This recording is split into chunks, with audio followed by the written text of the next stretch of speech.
এখন মানুষ অনেকটাই স্বাস্থ্য সচেতন। দেখা যাচ্ছে অনেকেই সুগার জাতীয় খাবার বা তেলে ভাজা ডিপ ফ্রাই করা খাবার অ্যাভয়েড করতে চাইছে।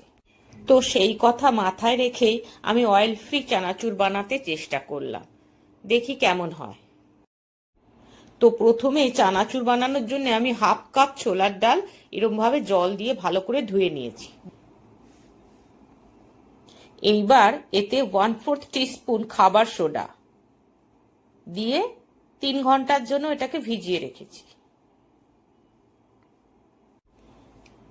3 ঘন্টা পর দেখো কেমন এটা ফুলে উঠেছে, এবার নরম হয়ে গেছে, হাত দিয়ে ভাঙলেই দেখো ভাঙা যাচ্ছে। এইবার এটাকে জল ঝরিয়ে শুকনো করে নেব, একটা শুকনো কাপড় দিয়ে চেপে চেপে শুকনো করে নেব।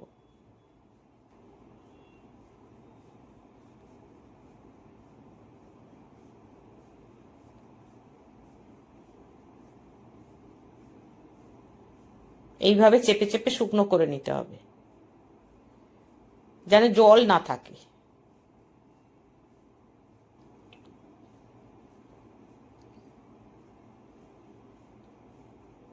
দেখো কেমন শুকিয়ে গেছে, এইরকম শুকনো হবে। এবার একটা বাটি নিয়েছি, তাতে 3 কাপ চিড়ে নিয়েছি, শুকনো চিড়ে।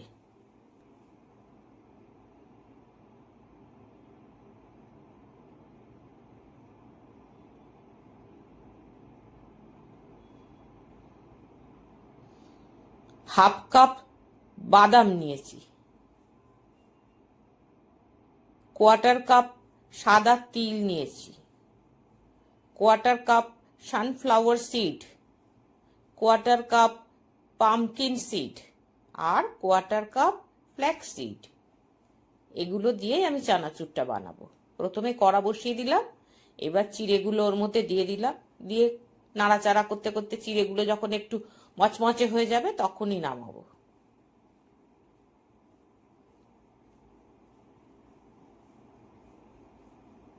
একটু টিপে দেখতে হবে গুঁড়ো গুঁড়ো হয়ে যাচ্ছে কিনা। হ্যাঁ, গুঁড়ো হয়ে যাচ্ছে, তার মানে চিড়েটা ভাজা হয়ে গেছে। এবার এটা নাবিয়ে নিলাম। এবার ওতে বাদামটা দিয়ে দিলাম, ওই একইভাবে নাড়াচাড়া করতে করতে বাদামটাকেও ভেজে নিতে হবে। বাদামটা একটু কম আছে অনেকক্ষণ ধরে ভাজতে হবে, না হলে মচমচে হবে না। এবার দিলাম সানফ্লাওয়ার সিড, এটাকেও এইভাবে ভেজে নিলাম।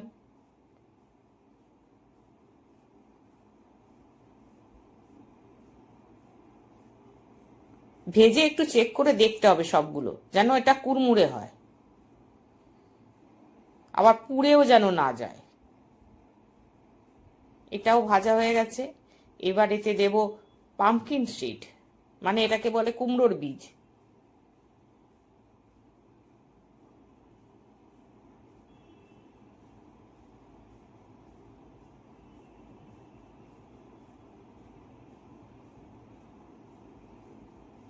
এটাও হয়ে গেছে। এবার দেব এতে ফ্ল্যাক্স সিড। ফ্ল্যাক্স সিডটা একটু তাড়াতাড়ি ভাজা হয়ে যায়, খুব সাবধানে অল্প একটু নাড়াচাড়া দিলেই চটপট চটপট করে যখন ফাটতে থাকবে তখনই সাথে সাথেই নাবিয়ে নিতে হবে, নাহলে পুড়ে যাবে। খুব কম টাইম লাগে এই ফ্ল্যাক্স সিড ভাজতে।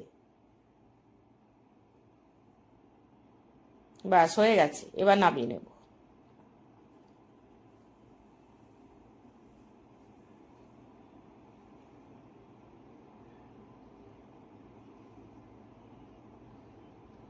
এবার দিয়েছি সাদা তিল, সাদা তিলটাও একটু ভেজে নিই।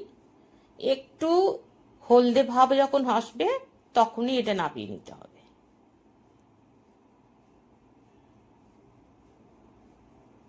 একটু কালারটা চেঞ্জ হয়ে গেছে দেখো, এইবার নাবিয়ে নিতে হবে। এর থেকে বেশি কালার হয়ে গেলে ভালো লাগবে না খেতে। এবার ওই ডালটা, ডালটা একটু অনেকক্ষণ টাইম লাগবে ভাজতে, ডালটা ভাজতেই বেশি টাইম লাগে। এটাকে একটু ধৈর্য ধরে কম আঁচে রেখে রেখে ভাজতে হবে।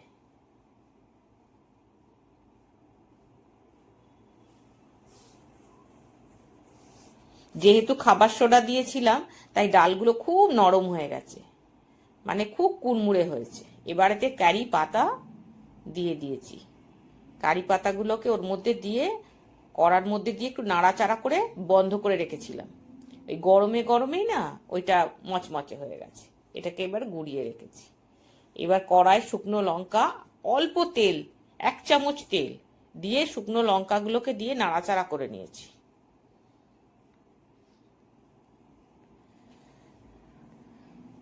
লঙ্কাগুলো ভাজা হয়ে গেছে।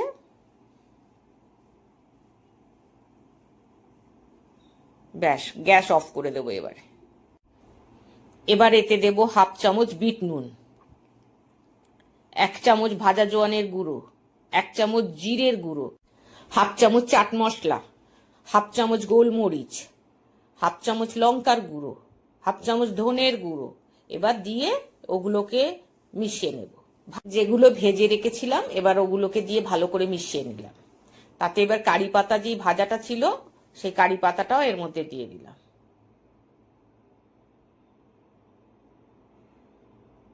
দিয়ে নাড়াচাড়া করে একটু ঠান্ডা হবে যখন, তখন আমি শিশিতে করে ভরে রেখে দেবো। হয়ে গেল চানাচুর। এই চানাচুরের স্বাদও কিন্তু খুব ভালো হয়, খারাপ হয় না।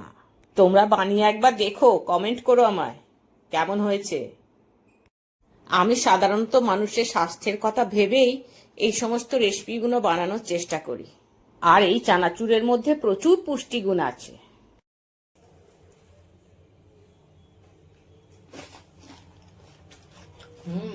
দারুণ।